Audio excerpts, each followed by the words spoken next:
పెళ్లివారం మండితో యూట్యూబ్ని షేక్ చేశారు.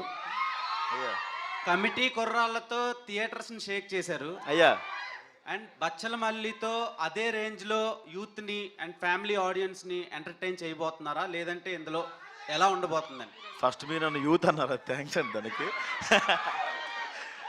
నాతో పాటు ఇంకా ఇంకొక అతను ఉన్నారు హర్ష, వైవ హర్ష అని. సో కామెడీ కూడా బాగానే ఉంటుంది సార్. సో రాజేష్ దండ గారు ఇక్కడ సార్, ప్రసాద్ గారు అంటే గేమ్స్ లో మీరు యాక్చువల్గా భగవద్గీత ఇక్కడ అయ్యా అయ్యా మీ క్రేజ్ చూస్తుంటే ఇప్పుడు ఫ్యాన్స్ ఆ కేకలు వింటుంటే మీకు ఒక స్టార్ హీరోకి వచ్చిన క్రేజ్ లాగా అనిపిస్తుంది. అయ్యా ఎలా ఫీల్ అవుతున్నారు? ఒకవేళ ఎవరైనా కథ తీసుకొచ్చి ప్రసాద్ హీరోగా చేస్తావా అంటే చేస్తారా? సార్ నేను పుల్ ఆఫ్ చేయగలను, నా స్టోరీ అంటే చేస్తాను సార్. చేస్తారు. ప్రస్తుతం జరుగుతుంది సార్. ఓ అవుతుందా? అవుతుంది సార్, అవుతుంది ఓహో, అంటే సార్. అంటే ఎప్పుడు సెట్స్ మీస్కి రావచ్చు సార్ చెప్తాను సార్, అప్పుడే కాదు. ఎందుకు మీరు జర్నలిస్టులు అయ్యా అయ్యా అంటున్నారు? అంటే పెద్దవారు కదండి, అబ్బా మైక్ తీసిన తర్వాత వేరే అమ్మా. అమృత హాయ్. సో హనుమాన్లో పూలమ్మే పిల్ల అని ఒకటి చేశారు కదా, ఇందులో ఏమైనా మంచాలు అమ్మే కాన్సెప్ట్ ఉందా?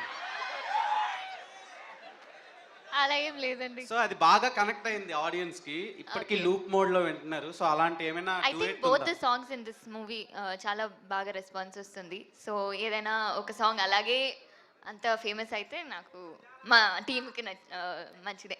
Looking elegant. Thank you Naresh garu, thank you for this question. Naresh garu ఇక్కడ.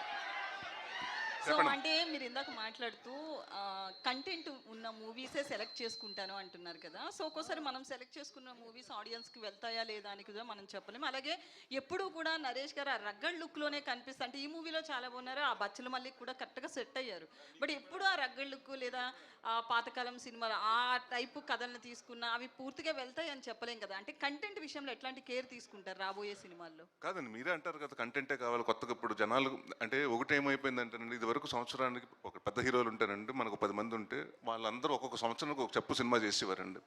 ఇప్పుడు అందరూ పాన్ ఇండియా సినిమాలు చేయడం వల్ల 2 సంవత్సరాలు 3 సంవత్సరాలు అవుతుంది. సో థియేటర్స్కి రావడం చాలా కష్టం అవుతుంది జనాలు. సో ఆడియన్స్ అలాంటి కోరుకుంటారండి. మన మలయాళం సినిమాలు చూసినప్పుడు ఇలాంటి సినిమాలు తెలుగులో ఎందుకు చేయట్లేదు అని మాట్లాడుకుంటున్నాం కదండి. సో అలాగే మేము కూడా ఇండస్ట్రీలో ఉన్నప్పుడు సో కొత్తగా చేయాలి, అందుకుని మరీ ఎక్స్ట్రా ఆర్డినరీగా రిస్కులు చేయకూడదు. అంటే నేను చేసిన ఎక్స్పెరిమెంట్లు ఉన్నాయండి, ఇప్పుడు లడ్డు బాబు లాంటి ఇలాంటి సినిమాలు ఎక్స్పెరిమెంట్లు.